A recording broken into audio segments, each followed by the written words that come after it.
За манай дэлхий ба мөнгө шоуны энэхүү дугаар тавтамаар л мэдээж манай энэхүү дугаарын ивент-ээр Pepperstone ажиллаж байгаа. Тэгээ Pepperstone ярьсных Pepperstone-ы багцыг хамгийн түрүүнд та бүхэнд эхлээд танилцуулъя.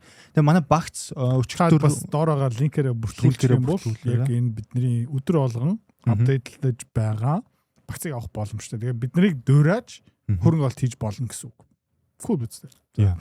Тэгээд хамгийн сүүлийн багц энэ байна. Эндээс харах юм бол бид нэр SanDisk дээр нэлээд хөөрхөн ашиг хийсэн. Одоо $1000 хүмүүс багцынхаа 5% гэдэг чинь $50 ашиг хийсэн. Нэлээд махны мөнгө шүү дээ. Гэхдээ өнөөдөр хэдүүлээ бас яасан бэ гэх юм бол евро доллар дээр stop loss амссан. Яг гэх юм бол өчигдөр Америкийн төв банк чөлөө зах зээл дээр интервенц хийгээд Европын еврог ерөөхдөө дэше пуужиндуулсан. Америкийн засгийн газрын урт хугацаанд бондын хүүгийг доош нь нам дарсан. Тэгсэн. Тэгээд долларыг бас жоохон доош нь дарсан. Ер нь жоохон биш ээ. Нэлээд хүчтэй доош нь дарсан гэсэн үг. За тийм учраас хэд хэдэн арилжаанд хөөрхөн ашигтай явж байгаа. Гэхдээ евро дээрээ ер нь бол төв банкын интервенцээс болж хэдүүлээ stop loss trigger болсон юм аа. За бусад арилжаануудын талаар таны бодол бас юу байна? Хэдүүлээ Freeport McMoran гэдэг арилжаа одоохондоо арай ороогүй байгаа, ерөөхдөө орохоор төлөвлөж байгаа. Энэний талаар бас танаас асуух гэсэн. Тэгээд yen USD yen байгаа шүү дээ, тийм. Энэ арилжаанаас хэдүүлээ гарах босноо эсвэл та дахиад жоохон харахыг хүсэж байна уу? Ерөөхдөө нөгөө Америкийн засгийн газрын хийсэн интервенц бол тодорхой хэмжээнд амжилтгүй болж байгаа шүү дээ, тийм. Яг одоохондоо амжилттай дөнгөж сая эхэлсэн болохоор гэхдээ одоо жишээлбэл Япончууд олон жилийн өмнө төрүүлээд одоо Америкчууд хийж байгаа төв банкаараа дамжуулан интервенц хийгээд манипуляц хийгээд явж байгаа. Япончуудын одоо манипуляц ажиллагаа болцсон. Тэгээ яаж байгаа юм бэ гэх юм бол Япончууд өөрийнхөө йен дээр нэг сүртэй итгэхгүй. Тэгээ түрүүн хоёлаа ингэ ярьж ирсэн шүү дээ. Өмнөх шоу моон дээр ч гэсэн. Япончууд юу хийж байгаа юм бэ гэх юм бол өөрийнхөө йен дээр итгэхгүй байгаа болохоор Япон улс бас 1.2 их 80 йен долларын Америкийн засгийн газрын бондыг худалдаж авсан байгаа. Тэрний 60% зүгээр хувийн хвшил байхгүй. Хүмүүс Япончууд өөрөө манай йен те манай төв банк гэх мэт чинь тулсан мөнгө хэвлэж байгаа. Одоо манай монголчуудтай адилхан гэсэн үг байхгүй юу? Тэ манай төв банк манай төсвийн албарт энэ өндөр. Тэгээ доллараар хадгаламж хийж байгаа та ерөнхийдөө айгүй адилхан байгаа гэсэн үг. За тэгээ дараагийн позиц нь юу юм бэ гэх юм бол энэ Nvidia байгаа. Одоо Nvidia дээр жишээлбэл яг 7 хоногийн дараа Nvidia тайлангаа танилцуулна. Өнгөрсөн удирлынхаа. За тэгээ шинжээч нар юу хэлж байгаа юм бэ гэх юм бол өнгөрсөн удиралт Nvidia $2.9 нэг чипцаан дээр 3 сарын хугацаанд олсон гинэ. Миний өөрийн санхүүгийн модель юу зааж байгаа юм бэ гэх юм бол ойролцоо $2.21. Окей. Өнгөрсөн удирал бас Nvidia ойролцооныг 11-12 центээр давуулан биелүүлсэн. Энээсээ болж ерөөхдөө хувьцаанд чууд дээшээ явсан. Гэхдээ энэ удаа тэгээ 12-13 центээр ерөөхдөө overperform хийх магадaltaй. Одоо энэ удирал. За тэгээд дараагийн 2-3-4 удирлын таамга guidance ерөөхдөө өөрийнхөө орлогын таамга бас дээшлүүлэх магадлал маш өндөртэй. Тийм учраас багцлаа оруулсан байгаа. TLT юу юм бэ гэх юм бол Америкийн засгийн газрын урт хугацааны бонд одоо 20 жил ба түүнээс дээш. Жохон онолттой явж байгаа шүү дээ өчигдрийн мэдээнээс болж. Тийм. Гэхдээ ерөөхдөө хараад үзэх юм бол 20 жилийн дараа Америкийн засгийн газрын бондууд яах юм бэ бүгдээрээ байхгүй болсон байх болноо. Одоо 40 их $80 өвттэй Америкчууд. За тэгээд Америкийн эдийн засаг одоо Монголын эдийн засагтай одоо төв банк ба мөнгөний бодлого төстэй болж эхэлж байгаа. Адилхан гэж би юусоо хэлэхгүй байгаа шүү заяа. Мөнгөний бодлого нь ерөөдөө төстэй болж байгаа. Төсвийн алт гэлд энэ том. Дэндүү аавал нь амлалт өгсөн. Сонгуул болгон дээрээ баялагын эзэн бла бла бла бла бла бла. Одоо тэтгэвэр нэмнэ гэж байна. Тэтгэвэр нэмнэ гэж юм. Тэгээ татвар буулган гэж юм бла бла бла. Хүн болгонд мөнгө өгнө гэж байгаа байхгүй юу? Тэгээ энийг хэн санхүүжүүлэх юм бэ гэх юм бол одоо санхүүжүүлэх хүмүүс нь ерөөдөө цөөрж эхэлж байгаа. Тэгээд ингээ хараад үзэх юм бол 20 жилийн дараа чи өнөөдөр Америкийн засгийн газар тэрбум доллар зээлээд тэ ойролцоо жилийн 5% хүү авах юм байна. 20 жилийн турш. Тэгээ чи нэгдүгээр тэр мөнгөө буцаагаад авах юм уу? Тэгээ тэр эрсдлийг авна штэ. Авахгүй ч байж магадгүй. Гэхдээ тухайн үе зүгээр ингээд тултлан мөнгө хевлээд шал үнцэнгүй. Одоо юм байгаа гэсэн. 20 жилийн өмнө чи Монголын засгийн газарт мөнгө зээлнэ. 20 жилийн өмнө доллар төгрөгийн хааш одоо хэдтэй байсан бэ? 2005 он гэдэг чинь одоо баг 600, 700, 800 хавцаа байсан баха. За тэгээ одоо 3600 болцсон байна. Тэ? Тэгээд Монголын засгийн газар яаж байгаа юм бэ гэх юм бол тухайд 801 дээр чамаас тэр мөнгөний авсан өнөөдөр 3601 дээр чамд буцаагаад өгч байгаа. Тиймэрхүү эрсдэл байгаа учраас хүмүүс юу бодож байгаа юм бэ гэх юм бол Америкийн 10-20 жилийн хугацаанд засгийн газрын бонд авахд эрсдэлтэй болж байна. Окей. Тэгээд тэр эрсдлийг авахын тулд 5% хүү хангалтгүй.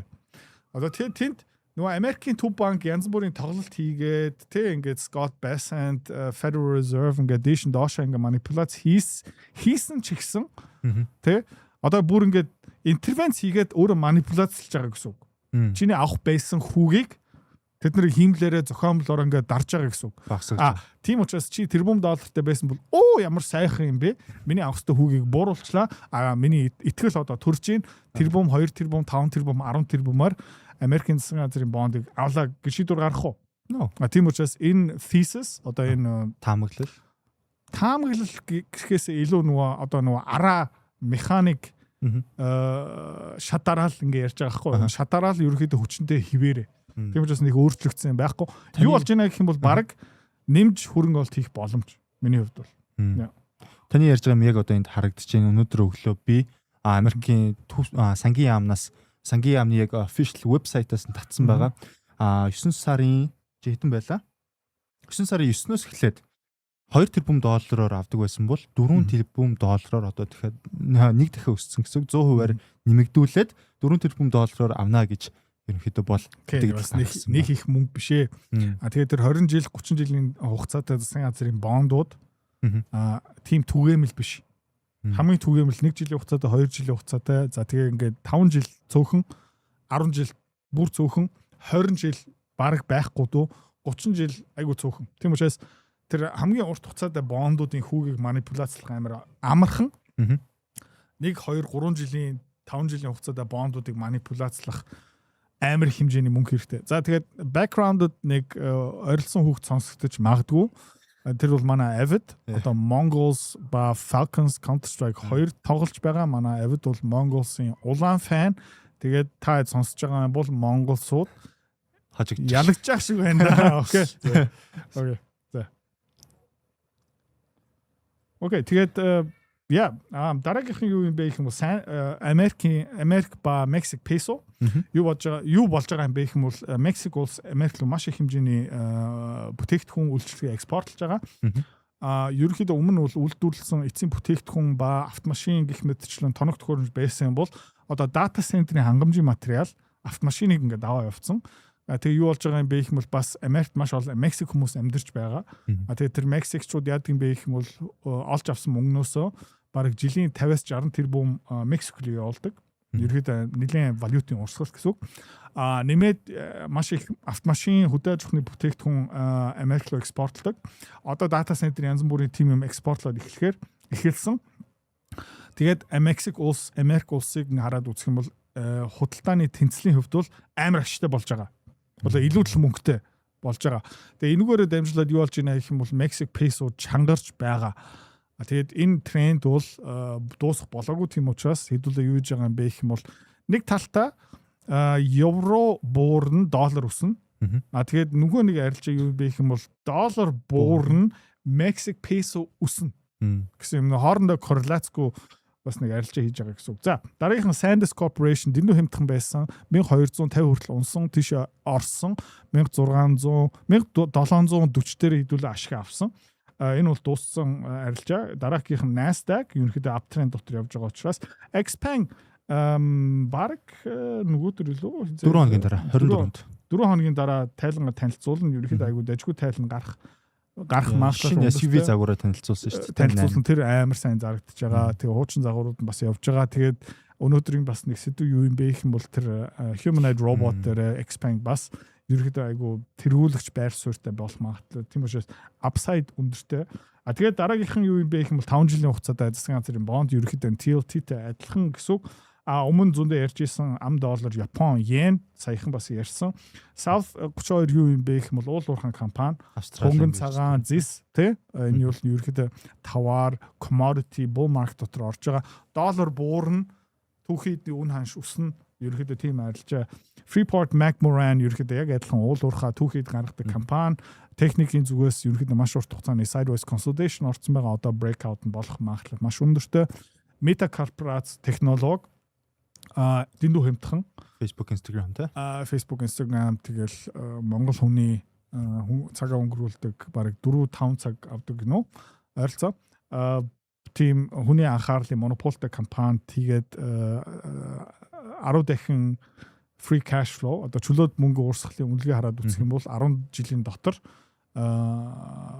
хөрөнгө олт хийсэн мөнгөө нөхөж болох юм байна. Өсөлт гарахгүй юм бол гэхдээ ингээ үргэлж өсөж байгаа. Тэгээд шинэ дата центрууд баригдаж байгаа тэднийг бүгднийг 80% ашигтай түрээслэх боломжтой тийм учраас энэ багцыг үүсгэсэн байгаа. Тэгээд чи бас ингээ хараад үзэх юм бол индексүүд байна, валютууд байна, түүхийд байна, технологийн хувьцаанууд байна. Ер нь бол нэлээд diversified. Тэгээ хоорондоо сүртэй коррелацгүй. Гэвч хүмүүс нь яадаг юм бэ гэх юм бол мөнгө рүү хөрөнгө олт хийдэг, алт руу хөрөнгө олт хийдэг, алтны уурхаалуу хөрөнгө олт хийдэг, мөнгөний уурхаалуу хөрөнгө олт хийдэг. Тэгээд нэг хувьцааны үнэ ханш нь буурч тэгээ багцсан байхгүй болчтой. Энэ портфолио юу юм бэ гэх юм бол тийм хоорондоо коррелацгүй. Гэхдээ бүгдээр нэг трендийн араас нь явж байгаа. Нэг хөрөнгө олтын стратеги бодлого явахгүй юм бол бусд нь ингээд даалгавар чулуу шиг нураад явахгүй тиймэрхүү багцыг үүсгэсэн байгаа шүү. Нэлээ ер нь hedge хийсэн, эрсдлээ тараан байршуулсан багц байгаад байна шүү дээ. Hedge хийгээгүй гэхдээ non correlated returns-ороо дүрхсэн багц гэсэн. Pepperstone яагаад хамтрахаар болсон юм бэ гэх юм бол арилжааны мэдээлэл, арилжаануудаа таатай хуваалцахын тулд доорх линкээр та бүртгүүлээд дансаа нээх юм бол 7 хоног болгон миний баг тайдл юу болох юм бэ гэх юм бол багц дотор ямар хувьцаа нэмсэн юм бэ? Ямар хувьцаа хассан юм бэ? Ямар ханш дээр орж байгаа юм бэ? Ямар ашгийг хүлээж байгаа юм бэ? Ганцаараа арилжаа хийхгүй бид нартэй хамт арилжаа хийн гэсэн үг. За энэ талаар дэлгэрэнгүй мэдээлэл авмаар байгаа юм бол энэ контентийг эцэст эргээд уулзъя. За одоо энэ контентээ өргөжлүүлье. За дараагийн слайд юу байгаа юм бэ гэхээр өчигдөр орой тэгээд Америкийн сангийн яамны одоо мэдээлэл гарснаас хойш биткойн бас сүүлийн хэдэн сард байгаагүй огцон өсөлтийг үзүүллээ. Энэний талаар та юу гэж бодож байна? Биткойноос гадна Ethereum бас нэлээд дэвш өссөн. Яг биткойн өсчих юм бол бүх койнууд нагаад усна. Миний бас нэг бодож ирсэн юу юм бэ гэх юм бол 2000 нөгөө Америкийн сонгуул болж ах үедээ Дональд Трамп бас хэнийг уриалсан юм бэ гэх юм бол бахан биткойн бросыг уриалсан шүү дээ. Крипто, үндэсний ноdes тэ гих мэд шин. Тэгээ өөрөө Трамп coin гаргаад тэ одоо 99% уналттай. Melania coin гаргаад 99% уналттай гих мэдчлэн. Тэгээд нэг дугаарт криптогийн хүмүүст нэг жоохон бэлэг өгж ах шиг байна. Нэг дугаарт. Окей. Хоёр дугаарт Eric Trump. Трампын том хүү. Ерөнхийдөө Трампын хоёр хүүхэд нь криптогийн зах зээл дотор all in хийсэн байгаа. Нэлээд олон олборлдог янз бүрийн компани хөрөнгө олт хийсэн байгаа. Тэгээд ерөнхийдөө одоо яах юм бэ гэх юм бол миний таамаг одоо биткойн жоохон өснө. Тэгээд жоохон мэдлэгтэй хүмүүс ерөнхийдөө дамп хийн. Тэгээд туршлахгүй баачка нар энэ дээр ингээ өсрээд тэгээ миний зүгээс энд юу харагдж байна гэх юм бол шорт хийх боломж харагдаж байгаа. Миний зүгээс. Гэхдээ би буруу байж магадгүй. Тэ? Гэхдээ ер нь ингээ хараад үзсэн бол 64,000-аас одоо бараг нэг 70,000 доллар явцсан байгаа. 75-76,000 руу нэг хэдхэн цөөхөн хэдэн хоногийн дотор өсөө явчих юм бол бас нэг эсрэг одоо нэг жижигхэн шорт хийх боломж гарч ирэх баха. Гэхдээ биткойноор хийхгүй MicroStrategy-гаар хийх баха би. Тэгээд айгүй tight stop loss, тэгээд айгүй tight take profit. Тэгээд ашиг эрсдлийн харьцаа маш гоё харагдах юм бол тэг 4-1 3-1 байх юм бол за нэг тэг хэдэн зуун доллар, хэдэн мянган доллар араас нь явуулах боломжтой байх гэж бодож байна. Тиймэрхүү юм. Би өөрөө тэр биткойнд нэг сүртэй итгэхгүй байгаа. Тэ одоо хэдэн жил болж байгаа юм. Тэ 18 жил болж байгаа. Яг нэг функц гараад ирсэн. Мөнгө угаах.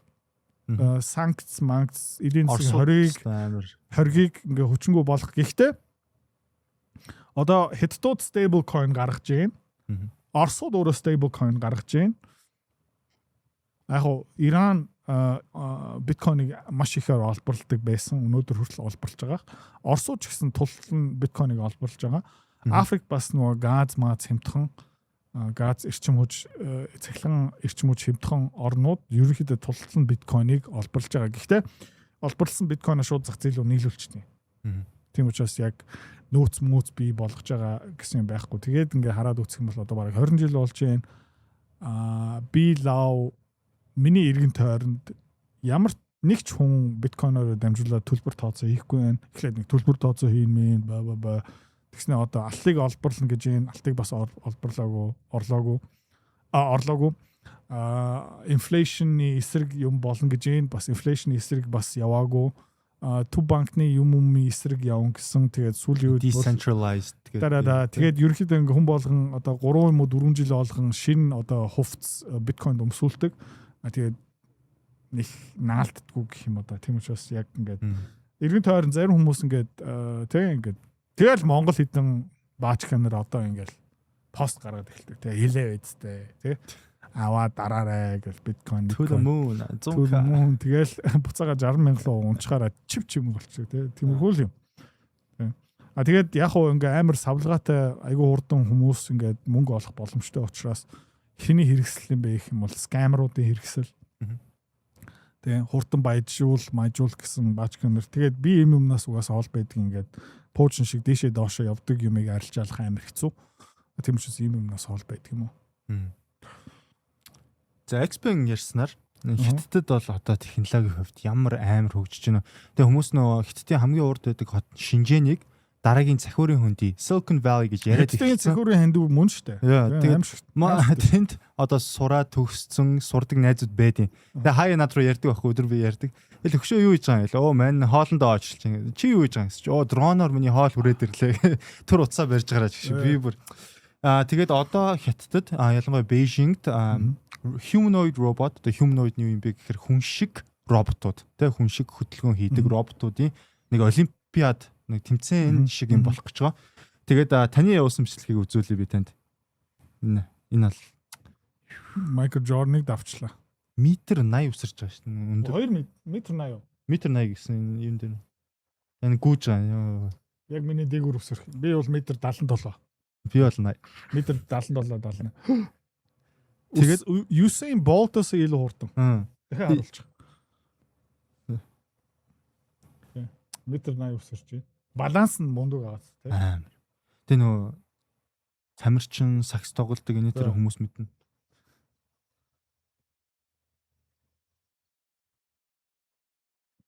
Йоо. Тэгээ яг энийг та над руу явуулж би имжлэг үзчихсэн. Одоо тань харуулъя. Нөө жинхэнэ хүний 100 метрийн рекордыг эвдсэн робот. Арай хүн шиг гүйж байгаа өмнөх бичлэгийг харьцуулахад. Арх ууцсан хар тамхи хэрэгэлсэн.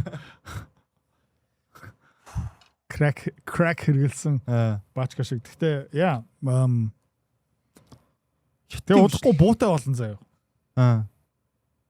Эсвэл нөгөө зүгээр ингээ бөмбөг зүүцсэн явна.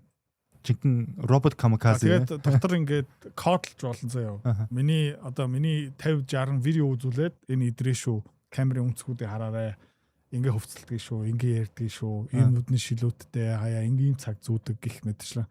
Тэгэл чи зүгээр ингээ гудамж ингээл те ATM руу ороод те Путиний нохоо олцсон чи Путиний мөнгийг ATM-наас авах гэж явсан чинь хойноос Зеленскигийн жинхэнэ ингээ цахилгаан нохоо ирээд те чиний хажууд хэлбэр чинь яа харж байгаарай дрон мон. Тэгээ удахгүй ингээ дайны хувьд бол юу болох юм бэ гэх юм бол хүнээ явуулах болж байгаа. Зүгээр it's gonna be зүгээр ингээ яг ийм компьютер тоглоом дээр шиг. Тэ ингээд за ингээд хэдэн дрон явуулчих, хэдэн робот явуулчих. За тэгээд ингээд тэг юу юм бэ гэх юм бол нөгөө химэр хохооны чадамж. Тэгээ үйлдвэрлэх чадамж. Тэгээд нөгөө ийм Android-ийн тэгээ одоо Америк тусгай цэргүүдийг за нэг 4-5 жилийн дараа тэгээ Delta Force, SEAL Team 6 гэх мэт чинь зүгээр байхгүй болох шүү дээ. Яг их юм бол үлсэхгүй, даарахгүй, салин нэхгүй, сэдвэл зүүгийн хөвдөл ямар ч асуудалгүй. Усан онгоцноос өсөхгүй тий. Усан онгоцноос өсөхгүй, тий ингээд гоншгонохгүй, моралын асуудал гэсэн юм байхгүй, зүхдахгүй. Яг жоохон цэглэгаан эрчим хүчил хэрэгтэй болох багт тий. Тэр бол easy шүү дээ. Тэгээд ерөнхийдөө ингээд тултал нь байлтан тэгээд юу болох юм бэ гэх юм бол ер нь бол хамгийн их үйлдвэрлэх чадвартай, хамгийн сайн AI-тай улс бол тэгээд нөгөө төмөр замаар танк ирж орд морн гэд яриха болмоор байна. Яг гэх юм бол ийм буу муутай сая дрон Монгол руу илгээчих юм бол тэгээ хэдүүлээ жижиг штэ. Тэ. Жижиг. Хүнээс хурдангууд штэ. Юсейн Болтоос хурдангууж роботыг одоо хэдүүл яаж гүйц. Тэгээд давхар хиттаас саяхан нөгөө нисээд буцаад яг нөгөө машин зогсдог шиг буцаад зогсоолтой ирчихдэг робот. Falcon 9 төстэй. SpaceX-ийн Falcon 9 төстэй тий. Тийм, ер нь бол Elon-ы дөөрэ хагаад явж байгаа. Тэгээ ерөөхдөө одоо хятадууд юутай болсон бэ гэх юм уу reusable rocket болсон. Тэгээ гэхдээ яг анхныхан нислэг байсан л та. Гэхдээ хужаанар бол нөгөө цахилгаан машин тий. Тэгээ орж байгаа секторыг бүгднийг будаа болгочихлоо шүү дээ. Ямар ч ашиггүй болгочихлоо. Тий. Тэгээд ер нь бол манай урд хуршуул лааж байна. Тэгээд бид нар ингээд 5 дахь цахилгаан станц дээрээ гацсан суугаалгаа гэж боддог ард түмнээ. Яг бөөрөлчд одоо нэг хоёр юм баригдаж байгаа. Гэхдээ бөөрөлчд баригдахаас өмнө Монгол улсад заяа 1984 оноос 2025 он хүртэл цахилгаан станц баригдаагүй гэж боддог. Яа. Тэгээ хайлсан замаам тэгэл боржуур лөө. Тийм боржуур. Боржуур. Тэгээ өмнө жил яалаа нэг цахилгаан станц чинь эвдрэл гарсан чинь бүр хуваар гаргасан шүү дээ. Энэ дүүрэг ингэж тогтсорно. Юу гэсэн 21-р зуунд амьдарч байсан. Тийм тэгээд нүүрсэнд бид нэг ингэ живж байгаа заяа. Дэлхийн хамгийн хямдхан нүүрстэй шүү дээ манай Монголоос. Манай Cox нүүртэй. Гүү Cox нүүрс эрчим хүчний нүүрс ингээд. Монгол юугаараа дүүрсэн байгаа юм бэ гэх мэт хүрэн нүүрсээрээ бид нэр зүг ахаж байгаа байхгүй. Тэ. Усан цахилгаан станц барьж чадахгүй, энгийн цахилгаан станц барьж чадахгүй. Тэ. Тэгэл нэг тулгуурлын хурдны зам бас ингэ явахгүй. Төмөр зам одоо өнөөдөр хүртэл ганц мод дээр заяа. Одоо Монголын нүүрс тэ зүгээр ингээд зогсохгүйгаараа хятад руу нэвтрэхгүй байгаа. Шилжилт хийх гэж байгаа. Яаж гэх юм бол танк ирж авах магадaltaй. Нарийн өргөн цагирга. Үндэсний аюулгүй байдлын бодлого. Гэснээр хурш маань одоо пуужин буцаага бууж гин роботууд ингэ яаж ингэснэ хэдүүл ингэ үндэсний аюулгүй байдлын бодлого. 200 жилийн өмнө санаачлагдсан төмөр зам технологи хэдүүлээ улсдаа нэвтрүүлж чадахгүй байна.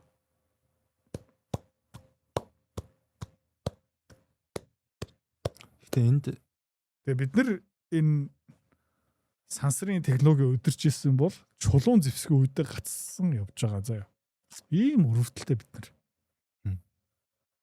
Гэхдээ яг энэ хүмүүс бас юу ярьд юм бэ гэхээр манай хоёр хөрш урд болон хойд хоёр хөрш асар том улсууд бид нарыг зориудаар бас нэг иймэрхүү нөхцөл байдалд байлгаж байгаа гэсэн юмнууд бол хүмүүс бас ярьдаг. Тийм. Тэгээ өрөвдөлтэй шүү дээ. Тэгэл Оросын нохоонууд байна. Хятад нохоо байна. Тэгэл ер нь бол хямдхан. Тэгээ ингээд Jesus Christ. За окей энийг ярих байлаа. Бүхэндээ. Тэгэл хоёлаа зүгээр ингээд баарнд ороод паб дотор арх ухаас уур аргагүй болно. Зя. Энтхийн ерөнхий сайд Моди Нетаньяхуд нэг иймэрхүү юм ярьж исэн юм байна. Амар том дипломат харилцааны хувьд бол томоохон алдаа хийсэн Моди. Юу гэж хэлсэн бэ гэхээр Сауди Араб, Пакистан болон Турк улс удахгүй нэгднэ. Энийг Нетаньяхуд сануулсан юм байна. Гэсэн чинь Нетаньяху буцаагаад юу гэж хэлсэн бэ гэхээр бид нар энэ Gulf State-ууд буюу Арабын орнууд болон энэ улсуудын хооронд нь зодтолтуулаад, хооронд нь дайтуулаад тэгээд давхар Иран орж ирээд тэднийг бүр ядраагаад хайчихна гэж хэлсэн. Тэгсэн чинь одоо ерөнхийдөө бол эсэргээрээ болж байгаа юм. Одоо эсэргээрээ болж юм шүү дээ. Тэгээд еврей хүний тухай одоо дахиж контент хийх ёстой. Гэхдээ ингээд зайгаа авах ёстой. Гэхдээ еврей хүн ямар төрлийн хүн юм бэ гэх юм бол одоо хэдүүл гарч ийн 100 хэдэн орноосоо өөгдсөн. Итамар Бен Гвир бас янз бүрийн бузар юм ярьж байна. Өдөрт ерөөхдөө 40-50 Палестин хүнийг золтой алах ёстой. Одоо хойлоо үзэх үү. Тэгэл та. Бен Гвир дотоодын аюулгүй байдлын хорооны дарга. Хорооны дарга.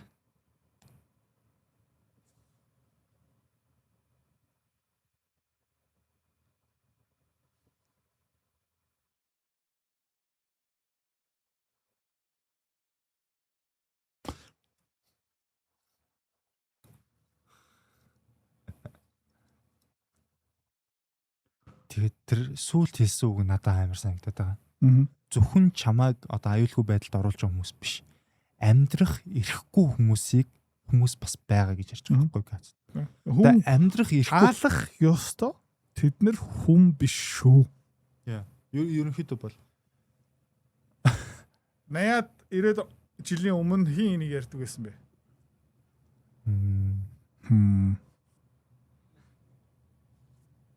Гитлер. Хин бэ? Гитлер. Одоо энийг хин яриад байна? Одоо еврейчүүд. Хариу ертөнц сонирхолтой тий. 100% хариу авалт гэдэг нь нөө. Яг хөө Batman киноны үг надад санаанд орж байна. If you live long enough you see yourself become the enemy. Тэгэж хангалттай урт наслах юм бол чи өөрийнхөө ёс суртахуун, өөрийнхөө морал, өөрийнхөө үзэл бодлоо хаяад яг эсрэг амтан молжл таарна. Тэ. Гэхдээ еврейчүүд иргсэн юм алга анханасаа цаанаасаа ийм байх шиг байна уу? Амшигтай. Тэгээд Israeli forces should kill 30 to 40 people in Gaza every night. Орой олгон бид нар 40-50 хүнийг Газад алсан дээр. Өөр улсын үндэсний аюулгүй байдлын дарга ингэж ярьдаг ерөнхийдөө тийм улс байдаг юм уу? Ингэж ярих юм бол юу болох юм бэ? Шууд байхгүй л шүү. Бүр ингээ олон улсын харилцааны disaster юу сац болно нүб дээр өстө онцгой хурал зарлан гэхдээ еврейчүүд чөлөөд байх шиг байна уу? Одоо та энэ слайдыг харах юм бол Израиль саяхан нэг сургуулийг бөмбөгдсөн. Тэгээ тэнд зүгээр энгийн ард иргэд зүгээр төр зургийн гэрээ болгоод shelter хийжсэн. Зөндөө хүүхдүүд нас барсан. Тэгээ энэ болохоор ерөнхийдөө Женевийн үндэсний конвенцийн 52 дугаар заалтыг зөрчиж байгаа. Гэхдээ олон улсын хууль еврейчүүдэд Израильд ямар ч хамаагүй. Одоохондоо. Газад байгаа хэвлэл мэдээллийн хүмүүсийг алсан. Америк хүнийг, Франц хүнийг, Герман хүнийг зөв бөмбөгдсөн. Free Press гэсэн хүмүүс байгаа шүү дээ. Тэ Reuters-ийн хэвлэл мэдээллийн хүнийг алсан. Тэ Америк хүмүүсийг алсан, Франц хүмүүсийг алсан, Араб хүнийг алсан.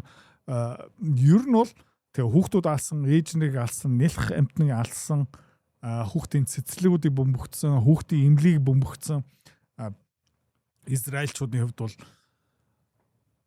жигнэс нөгөө эрэгтэй эмэгтэйгийн ялгаа гэсэн байхгүй, цэрэг эмэгтэй нэлх хүүхдийн ялгаа гэсэн байхгүй юм байна. Тэгээд үндэсний аюулгүй байдлын хорооны дарга нь тэд нар хүн биш.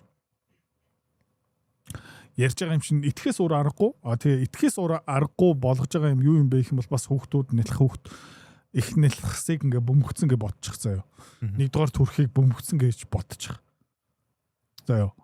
Тэгээ Монголын хэд хэдэн цэцэрлүүдийг ингээ бөмбөгцсөн гэж бодчих. 11-р сургууль, 1-р сургууль тэ хүүхдийн орд нь бөмбөгцсөн гэж бодчих. Тэгээ бид нар яах юм? Тэ. Дайн зарлаа штэ, босон штэ. Тэгэл яах вэ? Тэ. Энэ еврейчүүд ерөөхдөө дэлхийс алга болчих юм бол бүр тэс ондоо газар болно. Би мэдчихэв. I know.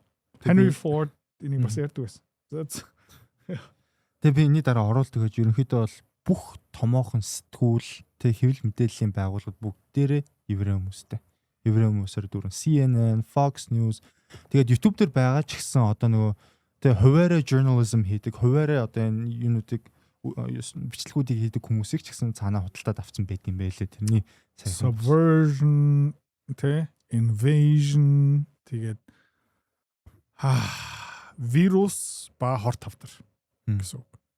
Тэг ингээд 100-аас 80 жилийн өмнөний үед Европ хүмүүс тэрийг ярьдаг байсан.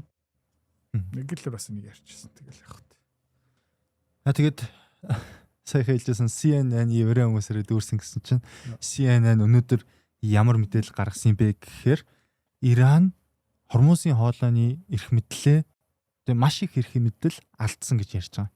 Аа. Тэгээ би энийг шалгахаар ерөнхийдөө статистикууд энэ гаргаад ирсэн байна. Who wrote this? Энийг харъя. David Goldman гэдэг хүн. Та хайдаа еврей юу юу? Оо. Ямар ч хэрэг байхгүй. За. David Goldman. Goldman яа. Энэ еврей хүн бичсэн. Тийм учраас энэ удлаа фейк, тий? Яваасаа нефтийн үн ханш өсөд байна. Өнөөдрөөс Европын газны үн ханш өссөн. Европын нүүрсний үн ханш өссөн. Бид хоёлоо $260,000 юутэй штэ. Нүүрсний арилжаатай. Тэгээ өнөөдрөөс ахуулаад ойролцоогоор $1,500 ашигтай болсон. Нэг хэсэгтээ $8,500 алдагтай явж ирсэн шүү дээ. Одоо өнөөдрөөс нэлээд савлаа. Өнөөдрөөс ахуулаад ашигтай болсон. Тэгээ би юу харж байгаа юм бэ гэх юм бол ойролцоогоор нүүрсний үн ханш дахиад 10% өсчөөд нэг ойролцоогоор $26,000 ашиг харж байгаа. Яагаад гэх юм бол энэ Иран Strait of Hormuz-ийн асуудал шийдвэрлэгдэхгүй баха. Тэгээ удахгүй Иранчууд нефтийн үн ханшийг буцаагаад $100-100-оос дээгүүр гарах гэж үзнэ. Яг гэх юм бол $70-80 хавцаа явж гинэ гэдэг чинь Америкчууд ялж байгаа гэсэн үг байхгүй юу? Strait of Hormuz ерөөдөө улаан хүн хар хүнний одоо 7 маса шидсэн гэсэн үг шүү дээ. Тэгээд амьдралаа ганцхан удаа ашиглана. Тийм ээ? 4 жилийн дараа Strait of Hormuz ерөөдөө нөлөөг болчихно. Яг гэх юм бол энэ тэнд газ нефтний хоолой ингэ явчихна. Окей. А тийм учраас одоо Strait of Hormuz-ийн хүзэр маса өнөөдөр шидсэн байгаа учраас ялах ёстой. Тэрнээсээ айж байгаа. Тэрнээсээ ерөөхдөө өөрийнхөө эдийн засаг өөрийнхөө ирээдүйн хүүхдүүдийн бүх мөнгөө ингээд хамгаалж байгаа гэсэн үг байхгүй юу? Тэгээд Иранчууд тийм алхам хийх магадлалтай. Тэгэх юм бол Европ нүүрс газны үн ханш зүгээр ингээд тэнгэр рүү явна. Тэгээд тийм учраас энэ арилжааг хийж байгаа. Тэгээд санжино хагас жилийн өмнө биш ээ. 3 сар 4 сарын үеэр би 300 литр бензин авч ирсэн. Тэгээ YouTube дээр хүмүүс эдрээ чи тэнийг тий солиор хууц мууц тий. Йоо тэр бензиний ачаар. Тэгээ хэдүүлээ ингээд айгүй амар зуны амралтаараа ингээд явсан бүх бусад хүмүүс зүгээр гацаад тий. Тэр Эрдэнэтэд залгаа байгаа тэр 7 нуг гэсэн газар маш олон хүмүүс төлбөрөө төлөөд урьдчилгаагаа төлөөд явуулаад гэхдээ 7 нуг бүр хоосон байсан. Бараг хүмүүс очиж чадаагүй. Харин тий. За тэгээд бас нэг 3-4 тугал авсан. Тий яг тухайн үед. Тий тухайн үед нөгөө махны үн хан шид байсан байх юм бол 17-оос 19,000 төгрөгтэй байсан. Одоо би бол тэр хэдэн тугал дээрээс бурзаалтсан байгаа. Амьд бэлээ таргалаа л явж илээ. Тий тийм учраас энэ инфляцийн эсрэг арилжаанууд миний хувьд бол аюу дэжгүй. Тэгээд нэг Porsche-гийн тал нь одоо хүртэл байж л байгаа. Тэгээд би лав энэ сая энэ хаваа энэ өнгөрсөн хэдэн саруудад би лав нэг ч орчлоо. За тэгээд ингээд Strait of Hormuz-ийн экспортын таа яг хөө саний мэдээлэл бол 100% одоо буруу гэх юм ч бас хайшин. Гэтэ ер нь бол Иран бол тийм их хэмжээний эрх мэдлээ бол алдаагүй. Яагаад вэ гэхээр эндээс би одоо харуулж байна. Америк эхний дарилт энэ жилийн 2 сарын 28-нд хийсэн те. Тухайн өдөр болохоор өдөрт дунджаар нэг 20 сая баррел нефт гардаг байсан. За тэгээд өнөөдөр 20 болж байна. Өчигдрийн харах юм бол 1.7. Яг өмнөх хэдэн саруудаас өмнөх хэдэн өдрүүдээс бол чүчүүд нэмэгдсэн. 17-нд бас нэлээд өндөр гарсан юм байлээ. Тэгтээ одоо дайн эхлэхээс өмнө 19 дахин бага. Яа. Тийм учраас. Тэгээд нөгөө Америкийн SPR тийм үндэсний аюулгүй байдлыг хангаж өгдөг нөөц нь одоо ингээ ерөөхдөө хоосорч байна. Япончуудыг бас хоосрох төгч байгаа. Хятадууд бас одоо дэлхийн зах зээл дээр нефтийг худалдаад аваад эхэлсэн. Тэгээд ерөөхдөө ойролцоо нэг 6-7 хоногийн дараа тий ер нь бол нефтний үн ханш яг хөдлөд эхэлнэ. Тэгээд амар сонирхолтой юм бэ гэх юм бол Америкийн сонгуультай баг зэрэгцэх гэдэг. Тэгээ Америкт одоо юу болж байгаа юм бэ гэх юм бол дизелийн үн ханш тэнгэр рүү явж байгаа. Яг гэх юм бол түүхийн нефть ямар сонирхолтой юм байгаа заяа. Окей. Украин одоо Европ даяар байгаа Оросуудын баах нефть боловсруулах үйлдвэрийг бөмбөгдсөн. Тэд нар юу гэдэг юм бэ гэх юм бол түүхийн нефтээсээ тий 92, 95, 98 дизель онгоцны төлш гэх мэт шин гаргадаг. Дэлхийд даяар заяа маш олон нефт боловсруулах үйлдвэрүүдийг бөмбөгдчих юм бол нефтний үн ханш нас унна. Яагаад вэ гэвэл тэр түүхийн эдээс үнцэнтэй бүтээгдэхүүн гаргах хэмжээний үйлдвэрийн хүчин чадал дуусчих واخгүй юу? Окей. Одоо дизель дээр юу харагдаж байна гэх юм бол заяа.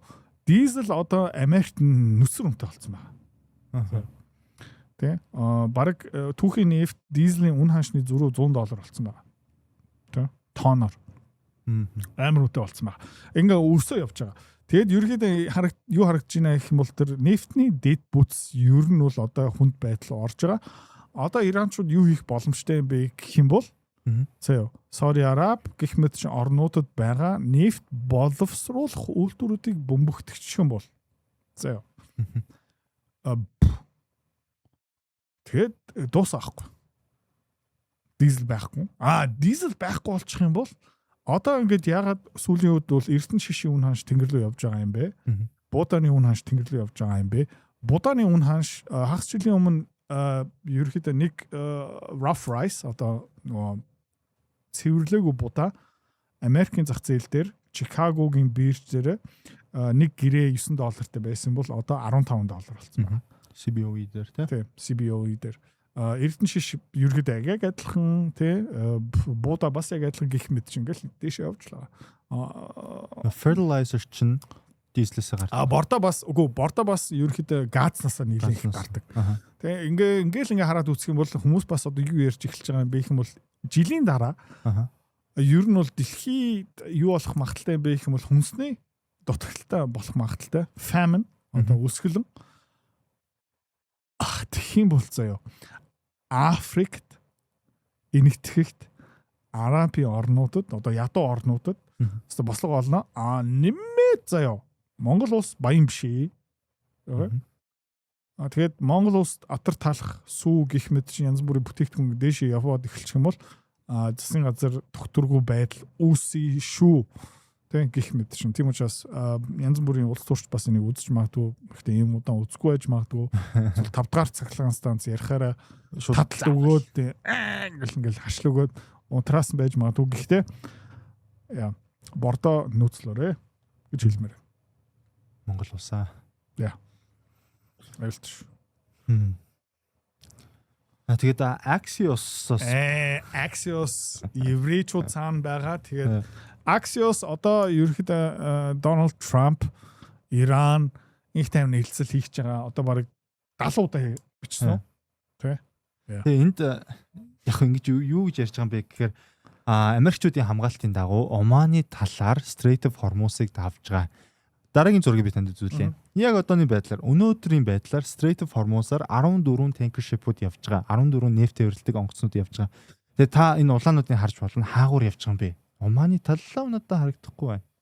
Ираны талдаа явж байгаа. Нөгөө шимтгэлээ төлж байгаа. Тэгээд Axios зүгээр Израиль, Америкийн тал тэгээд пропаганда. Тэгээ амар сонио нэг хүн шинжилгээ хийсэн байлээ. Axios одоо инх тайван дөхлөө мөхлөө гэж бичээд ерөөхдөө нефтний үн ханш 5-6% савлдаг байсан байна. Одоо 3-4 сарын үе. 5 сарын үеэр ерөөхдөө 2-3%-аар савлдаг болсон. 6-7 сарын үеэр 1-2%-аар савлдаг болсон. Одоо савлгаа байхгүй болсон. Яг гэх юм бол Axios одоо тэг Трамп яла маала Иран бууж өглөө гэж бичих юм бол хүн болгон гэлтэй. Тэгээ Axios ер нь бол харамсалтай. Олон жил ажиллаад ерөөхдөө брэнд бий болгоод нэр хүнтэй болоод уншигчтай үзэгчтэй болоод тэгээд Дональд Трампийнхаа төлөө Америкийн пропагандынхаа төлөө нэр хүндээ зүгээр ингээд хог болгож байгаа байхгүй. Одоо ингээд Axios юм бичих юм бол bullshit. Тэ харамсалтай. Тэгээд ингээд өндөрлөн хідүүлээ. Тэ маргаашийн сэдв юу юм бэ гэх юм бол Иранийн барьж байгаа нэг юм байгаа. Тэгээ бас Украин ярина. Тэ. Тэгээд бид нартай нэгдэх хүсэлтэй байгаа бол өнөөдөр бас багцаа ингээ аягүй сайхан тайлбарлаад өглөө. Тэгээд маргааш эргээд уулзгаая. За баярлалаа. Та хэд дунд арилжаа хийгээд үтсэн эсвэл сонирхож байгаа хүмүүс зөндөө байгаах. Тэгээ Монголоос гадаад хөвцөөний арилжаа хиймээр байгаа юм бол олон сул талтай. Номер 1 юу юм бэ гэх юм бол нэг брокеринг компаниар дамжуулаад данс нэ. За тэрэн дээрээ та хэдээс шимтгэл авчдаг. За нэмээд дансаа цэгнэлмээр байгаа юм бол та хэдийн мөнгө гадагшаа шилжигдэх ёстой гэж та хэдэд хэлнэ. Тэрэн дээрээ бас дахиад Swift гүйлгээний шимтгэл та хэдээс бас авчна. За хамгийн аимшигтай нь юу юм бэ гэх юм бол худалдаж авахдаа та хэдийн хувьцаа та хэдийн захиалгыг биелүүлэхдээ 1% шимтгэл авдаг. Тэгээд зарахт нь тэр хувьцаанаас гарахтаа бас дахиад 1% шимтгэл авдаг. Нийлээд бараг 2% шимтгэл гараа явчин. Тэгээд жилд нэг ойролцоо 100 арилжаа хийх юм бол та хэдийн мөнгө зүгээр байхгүй болчихно гэсэн үг. За ийм юм манай дээр байхгүй шимтгэл бараг байхгүй шүү. За нэг 0.0 хэдэн процентын шимтгэлтэй арилжаа бид нартэй хийн гэсэн үг. За нэмээд дансаа зүгээр Q-pair сэнгэлж болно гэсэн үг. Тэр янз бүрийн Swift Mift-ийн юм заваа юм ерөөсөө байхгүй. За тэгэхээр хамгийн гоё юм юу юм бэ гэх юм бол ганцаараа арилжаа хийхгүй. Янз бүрийн брокеринг компани дээр очихдоо нэг хүнээс зөвлөгөө авдаг. За тэгээд тэд нар юу хийдэг юм бэ гэх юм бол өөрөө ерөөсөө хөрөнгө оруулалт хийдэггүй. Тэр хүмүүс бүгдээрээ цалингийн зээлтэй, байрны лизингтэй, баг зарим банк бус ломбардын үүрэнд орцсон. Өөрөө ерөөсөө хөрөнгө оруулалт хийдэггүй хүн нэмээд сарынхаа цалин авж байгаа болохоор тэр харилцагчдын амжилт тэднэрт ер нь бол ямар ч хамаагүй зүгээр та хэдийн шимтгэлийн орлогыг авах гэж хүсэж байгаа. За бидний арга арай өөр. Бид нэр та хамт хөрөнгө оруулалт хийж байгаа. Бид нэр өөрийнхөө хөрөнгө оруулалт хийсэн байгаа. Өөрийнхөө мөнгөө эрсдэл оруулсан байгаа багцаа та хэдтэй нээлттэй хуваалцж байгаа гэсэн үг. Мөнгө алдаж байна гэдэг чинь би манай баг хамтаа болно бас мөнгө алдаж байгаа гэсэн үг. Ашиг олж байгаа юм бол ерөөхдөө бас яг адилхан хэдүүлээ нэг завин дотор сууж байгаа гэсэн үг. За энэ үйлчлэгээ ерөөхдөө маш шинэлэг одоо ойролцоо нэг 7 хоног болж байгаа. За тэгээд 7 хоногт бид нар бас та хэд юу болох юм бэ гэх юм бол ойролцоо нэг 3-аас 4 имэйл явуулна. Илүү олон арилжаа хийх юм бол та хэд илүү олон имэйл очно. Имэйлээ шалгаарай, spam folder бас шалгаарай. Яг иймэрхүү төрлийн имэйл attachment-ээ очно шүү. За тэгээд энэ юу бичсэн байгаа юм бэ гэх юм бол жишээлбэл 8 сарын 13 та хэдтэй хуваалцсан Pepperstone дээр үүсгэсэн багц. За жишээлбэл энд Euro USD sell position одоо short position авсан байгаа. Доор юу бичигдсэн байгаа бэ гэх юм бол одоогийн ханшин дээр ерөөхдөө орох боломжтой. За тэгээ энэ дээр баруун талын буланд юу бичсэн байгаа юм бэ гэх юм бол ямар ханшин дээр орсон зүгээр үү? Stop loss хаана тавьсан зүгээр үү? Ашгаа хаана авсан зүгээр үү? Тэгээд эрсдэл өгөөжийн харьцаа байна. Тэгээд багцынхаа ойролцоо 3% эрсдэл оруулж байгаа шүү. За энэ ороход бэлэн байгаа юм байна. Ам доллар Японы йенийг buy хийх энэ дээр одоо бид нар жоохон хүлээж байгаа удахгүй орох магадaltaй дараагийн имэйл дээр мэдээл очно бид нар энэ арилжаа руу орцсон байгаа шүү. Тэгээд мэдээж юу хуваалцах юм бэ гэх юм бол хэдэн хувиар орсон юм бэ? Хаана ашиг харж байгаа юм бэ? Хаана stop loss тавих юм бэ? За нэмээд TLT American засгийн газрын бондын арилжаа ерөөхдөө одоохондоо ороход боломжтой байна. Дэлгэрэнгүй тайлбар бас баруун тал байна. Nvidia дээр хэдүүлээ одоохондоо хүлээцтэй байгаа. Ам доллар Мексик песогийн арилжаа ерөөхдөө одоогийн байдлаар 8 сарын 13 миний хувьд бол айгүй секси харагдаж байгаа. Ийшээ хэдүүлээ ерөөхдөө бас ороход бэлэн байгаа. Жишээлбэл саяхан хэдүүлээ SanDisk руу орсон одоогийн байдлаар баг зэрэг ашигтай явж байгаа. Тэгээд Nasdaq дээрээ ерөөхдөө бид нар бас орсон байна.